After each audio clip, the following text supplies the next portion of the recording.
Hello everyone, welcome back to this channel. I am Diksha. We were discussing about India's external relation. तो आज हम पढ़ेंगे Bangladesh war के बारे में। 1971 में जो बांग्लादेश वॉर हुआ था, 1971 की लड़ाई, उसके बारे में हम पढ़ेंगे। और बांग्लादेश यहाँ पर नाम आता है, लेकिन जो लड़ाई हुई है वो इंडिया और पाकिस्तान के बीच में हुई है। We can relate it so easily कि हमने जब पढ़ा है अपने पहले चैप्टर में कि पाकिस्तान जब डिवाइड हुआ था तो Pakistan was divided into two parts, that is east Pakistan and west Pakistan. East is this side, west is this side. East Pakistan and west Pakistan में डिवाइड होता है। ईस्ट पाकिस्तान को आज के समय में बांग्लादेश बोलते हैं और वेस्ट पाकिस्तान को, जो हमारा आज का पाकिस्तान है, उसको बोलते हैं। तो बेसिकली जब ये सब हो रहा था तो उसी के चलते हमने ये भी पढ़ा था कि जो पाकिस्तान है वो अपनी ही कंट्री के दूसरी सेगमेंट से या दूसरे हिस्से से सौतेला व्यवहार करता है, या हम कह सकते हैं कि इनके जो रिलेशन है वो काफ़ी ज़्यादा अच्छे नहीं हैं। जो ईस्ट पाकिस्तान वाले लोग हैं, इनको कहीं ना कहीं ये लगता है कि जो हमारी मेन कंट्री है, पावर सेंटर जहाँ बैठता है पाकिस्तान के पश्चिमी हिस्से में, वो हमें रिसोर्सेज कम दे रहे हैं पूर्वी पाकिस्तान को। तो जब इनको ये लगता है कि रिसोर्स डिस्ट्रीब्यूशन नहीं हो रहा या हमारे साथ सौतेला व्यवहार हो रहा है, कि जैसे हमें फोर्स किया जा रहा है उर्दू बोलने के लिए, लेकिन हमारी जो लैंग्वेज है, हमारा जो कल्चर है वो बंगला से रिलेट करता है, लेकिन हमें यहाँ पर फोर्स किया जा रहा है उर्दू बोलने के लिए, राइट। तो ये सब प्रॉब्लम्स थी। उसके अलावा यहाँ पर डिस्ट्रीब्यूशन या फिर हम कह सकते हैं फंड्स की एलोकेशन, वो भी बहुत ज़्यादा अच्छी नहीं थी। तो एक कहीं ना कहीं बहुत इंटरनल क्राइसिस पाकिस्तान में चल रही हैं। पाकिस्तान के दोनों ही लैंड में इंटरनल क्राइसिस चल रहे हैं, और इन इंटरनल क्राइसिस का हम बढ़ना देखते हैं 1970 में। 1970 में एक क्राइसिस बहुत ज़्यादा बढ़ जाते हैं, और यहाँ पर कंट्री के जो फर्स्ट जनरल इलेक्शंस होते हैं उसमें हम स्प्लिट देखते हैं, स्प्लिट वर्डिक्ट देखते हैं, जहाँ पर हम देखते हैं कि जुल्फिकार अली भुट्टो जो हैं, वो उनकी पार्टी इमर्ज होकर आती है वेस्ट पाकिस्तान में, इस वाले हिस्से में पाकिस्तान में पार्टी इमर्ज होकर आती है जुल्फिकार अली भुट्टो की। और अगर हम ईस्ट पाकिस्तान की बात करें तो यहाँ पर हमने देखा कि आवामी लीग देखने को मिलती है। आवामी लीग लीड कौन कर रहा है? शेख मुजिबुर रहमान। तो यहाँ पर हमारे पास आ सकता है कि who was the founder of Awami league, या फिर who was leading the Awami league during 1970s। तो शेख मुजिबुर रहमान जो हैं वो आवामी लीग उस समय चला रहे हैं। बंगाली पॉपुलेशन जो ईस्ट पाकिस्तान में रह रही है, अभी मैंने आपको बताया कि कल्चर जो है वो इनका बंगाल का है। तो जो बंगाली पॉपुलेशन ईस्ट पाकिस्तान में रह रही है, ये वोट करती है और प्रोटेस्ट करना चाहती है अगेंस्ट दिस, कि इनके अगेंस्ट, वेस्ट पाकिस्तान के अगेंस्ट प्रोटेस्ट करना चाहती है, क्योंकि इनको लगता है कि हमारे साथ सेकंड क्लास सिटीजन्स का व्यवहार किया गया है। एंड यहाँ पर इन लोगों को ये भी लगता है कि जो पाकिस्तान रूलर्स हैं, they are not willing to accept the democratic verdict, कि इनकी बात समझने के लिए ये लोग तैयार नहीं हैं। और ये कहीं ना कहीं सच भी था। तो यहाँ पर इन्होंने ये भी बोला कि ना ही ये चाहते हैं कि आवामी लीग जो यहाँ पर डिमांड दे रही है फेडरेशन की, वो एक्सेप्ट की जाए। All in all what we can say कि ये बिल्कुल यहाँ पर इंटरनल क्राइसिस चल रहे हैं, पॉलिटिकल क्राइसिस चल रहे हैं एक कंट्री के अंदर, जो कि दो अलग अलग जोग्राफिकली डिवाइडेड है, दो अलग अलग हिस्सों में वहाँ पर कन्फ्लिक्ट चल रहे हैं। तो ये कहानी सारी की सारी रिवॉल्व करती है। ऐसा नहीं है कि 1970 में ही कॉजेज़ इमर्ज होकर आए।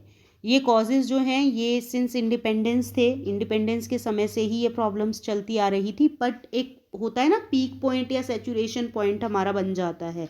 तो 1970 वॉज दैट पॉइंट, कि जब इनका सैचुरेशन पॉइंट आ चुका था ईस्ट पाकिस्तान वालों का, कि अब बिल्कुल हद हो चुकी है हर तरीके के इल ट्रीटमेंट की। सो दैट इज़ वाई अब यहाँ पर ये प्रोटेस्ट करना चाहते हैं। इंस्टेड अब ये क्या कर रहे हैं कि 1971 में, अर्ली 1971 में पाकिस्तानी आर्मी अरेस्ट कर लेती है शेख मुजिबुर रहमान को, राइट, जो यहाँ पर लीड कर रहे थे आवामी लीग को, उनको अरेस्ट कर लेती है यहाँ वाली आर्मी। और ये क्या करना चाहते हैं? ये टेरर फैलाना चाहते हैं ईस्ट पाकिस्तान में। मतलब all in all we can say, हम सिर्फ लॉजिकली सोचें तो यहाँ पर ये कोशिश की जा रही थी कि किसी भी तरीके से हम इस रिवोल्ट को सप्रेस कर दें और रिवोल्ट को सप्रेस करेंगे तो ऑब्वियस है जो भी हमारे अगेंस्ट खड़ा हो रहा है वो अपने आप बैठ जाएगा, और बैठने के बाद हमें ज़्यादा मेहनत करने की ज़रूरत नहीं है। लेकिन लोग क्या कर रहे हैं, क्योंकि उन्होंने ठान ली है स्ट्रगल की और लिबरेट होने की, तो अब उन्होंने दूसरे रास्ते निकालने शुरू किए। जैसे उन्होंने क्या किया, इस स्ट्रगल को लिबरेट करने के स्ट्रगल को इन्होंने चलाया कि बांग्लादेश को हमें लिबरेट कराना है पाकिस्तान से, राइट। तो जब वो बांग्लादेश को पाकिस्तान से लिबरेट करने की बात कह रहे हैं, इस बांग्लादेश को पाकिस्तान से, तो इनको लगता है कि अब हमें किसी भी तरीके से इधर बाय हुक और क्रूक हमें अपनी डिमांड्स को पूरा कराना होगा। तो 1971 में यहाँ पर हम देखते हैं कि बांग्लादेश से बहुत सारे रिफ्यूजी इंडिया में एंटर करना शुरू कर देते हैं। और जब इंडिया में एंटर करना शुरू करेंगे तो उसका मतलब क्या है कि हमारे यहाँ की जो पॉपुलेशन है उसको प्रॉब्लम आएगी, हमारी कंट्री को प्रॉब्लम आएगी, क्योंकि हम बर्डन बेयर कर रहे हैं किसी और का।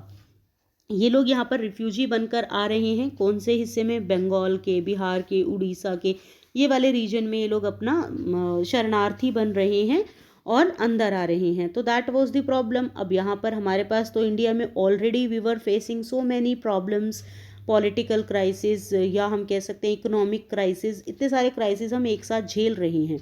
ऊपर से एक और बर्डन आ जाता है क्योंकि हमने ड्रॉट, फेमाइन ये सब एक साथ देखे, क्रॉप फेलियर उस समय में, तो हमारे पास पहले ही खाने की कमी है।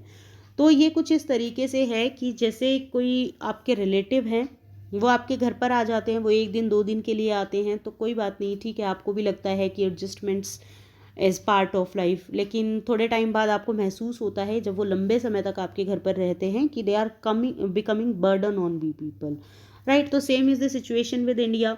अब मान लो कि आपके कोई दोस्त आए हैं आपके घर पे, या आपके कोई रिलेटिव आए हैं, अब वो धीरे धीरे अपनी फैमिली को भी आपके ऊपर ही बर्डनसम कर दें, तो वो कहीं ना कहीं आपके लिए प्रॉब्लमेटिक हो सकता है। So same was the situation of India at that time.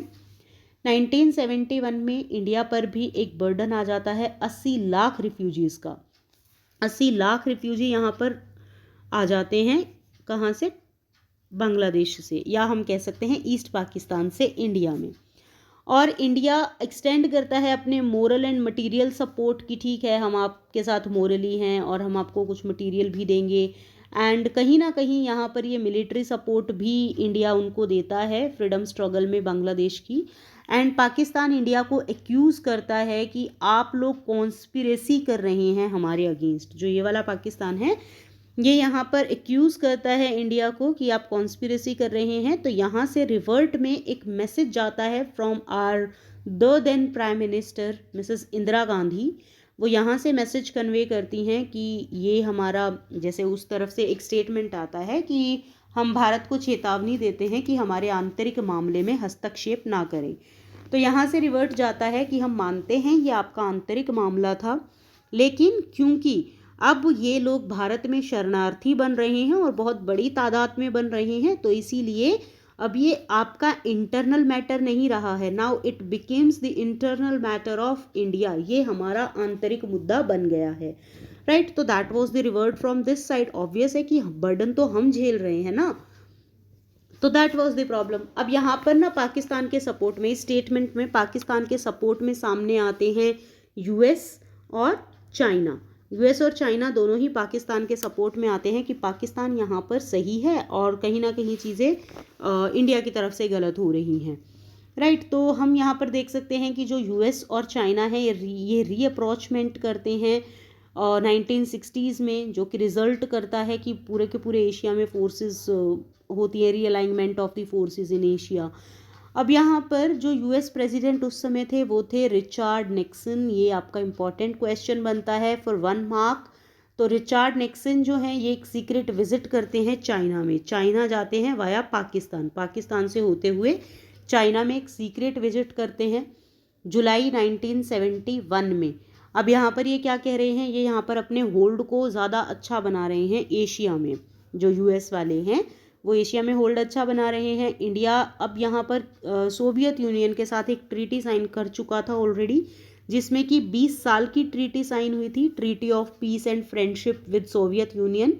और ये साइन कब की गई थी, अगस्त 1971 में। इस ट्रीटी के तहत क्या था, इंडिया और सोवियत यूनियन के बीच में treaty of peace and friendship. Now this is also very important from the perspective of 1 mark.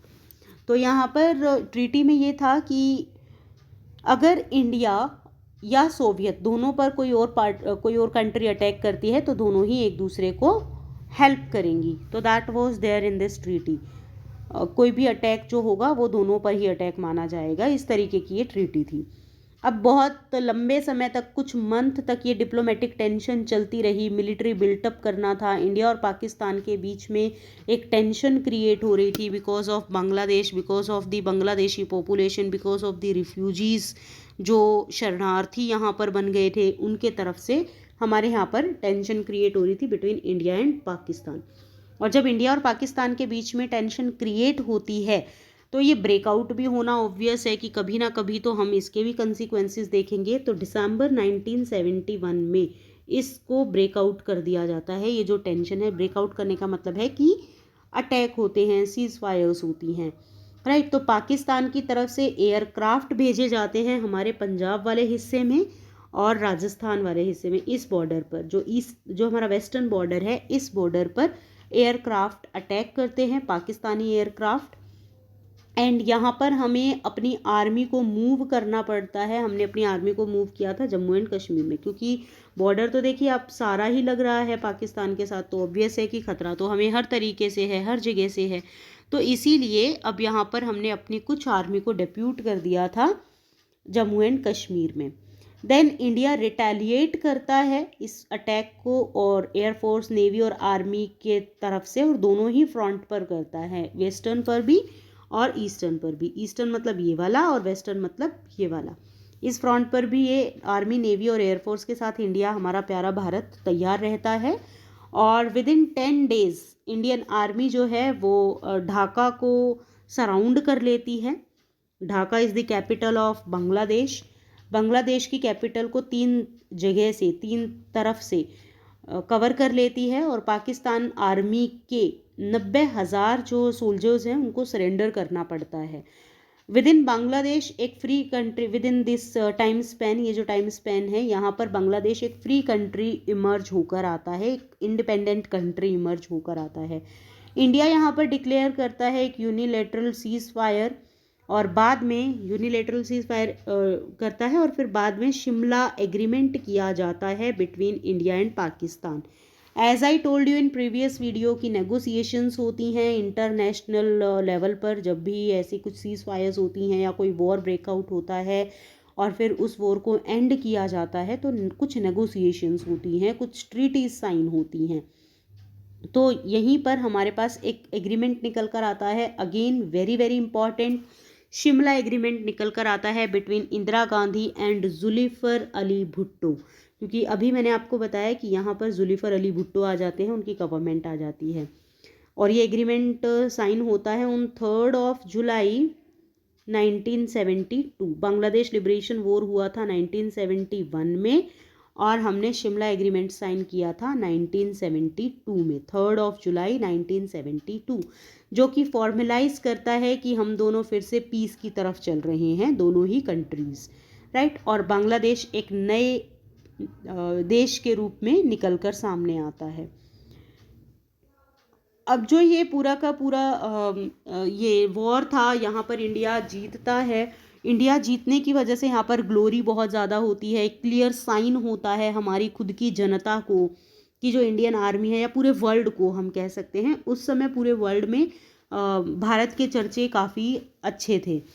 तो हम कह सकते हैं कि यहाँ पर एक क्लियर साइन था कि इंडिया अब अपनी मिलिट्री पावर्स को भी ग्रो कर रहा है, या मिलिट्री पावर की तरफ से भी ये ग्रोइंग स्टेज पर है, राइट। तो ये ग्लोरी बहुत ज़्यादा थी। अब यहाँ पर इंदिरा गांधी जो उस टाइम पर प्राइम मिनिस्टर थी, मिसेस गांधी, वो यहाँ पर क्या करती हैं, वो ऑलरेडी एक लोकसभा इलेक्शन जीत चुकी हैं 1971 का। 1971 में जो हमारे इलेक्शंस प्रीपोन्ड हो गए थे, जो कि 1972 में होने थे, बट वो हुए थे 1971 में। तो वो काफ़ी पॉपुलैरिटी गेन करती हैं, उनकी पॉपुलैरिटी पहले से ही बहुत ज़्यादा थी, बट ये 1971 के जो बांग्लादेश लिबरेशन वॉर हुआ, इसके बाद उनकी पॉपुलैरिटी और ज़्यादा बढ़ जाती है। और जिन स्टेट्स में असेंबली इलेक्शंस होने थे, लोकसभा के लिए जो इलेक्शंस होने थे, वहाँ पर वो काफ़ी अच्छी मेजॉरिटी गेन करती हैं, कांग्रेस पार्टी इमर्ज होकर आती है बहुत सारे स्टेट्स में, क्लियर, विद लार्ज मेजॉरिटीज़। तो यहाँ पर हम कह सकते हैं कि इंडिया बहुत लिमिटेड रिसोर्सेज के साथ इनिशिएट करता है डेवलपमेंट प्लानिंग, एंड बहुत सारे कन्फ्लिक्ट आते हैं विद नेबर्स, हमारे नेबर्स के साथ बहुत सारे कन्फ्लिक्ट आते हैं 5 साल के प्लान में, लेकिन हम बहुत डट कर सामना करते हैं उन सब चैलेंजेस का और ओवरकम करते हैं। The scarce resources were diverted to the defence sector specially after 1962। अब क्योंकि हमने 1972 की कहानी पढ़ी थी चाइना के साथ, तो चाइना से जब हम डिफीट हुए थे या हम हार गए थे, तो उस समय हमने स्पेशल फोकस किया था अपनी मिलिट्री पर, जहाँ मैंने आपको बताया था कि लाल बहादुर शास्त्री जी जो हैं वो एक नारा निकाल कर लाए थे, to motivate the farmers and the soldiers, जय जवान जय किसान, राइट। तो उसी के ट्रेसेस पर हम देखते हैं कि हमारी पॉलिटिक्स आगे बढ़ती है और मिलिट्री मॉडर्नाइजेशन की तरफ हम ध्यान देते हैं। And department of defence production was established in November 1962। तो ये भी वेरी इंपॉर्टेंट है कि डिपार्टमेंट ऑफ डिफेंस प्रोडक्शन कब एस्टेब्लिश किया गया, 1962 में।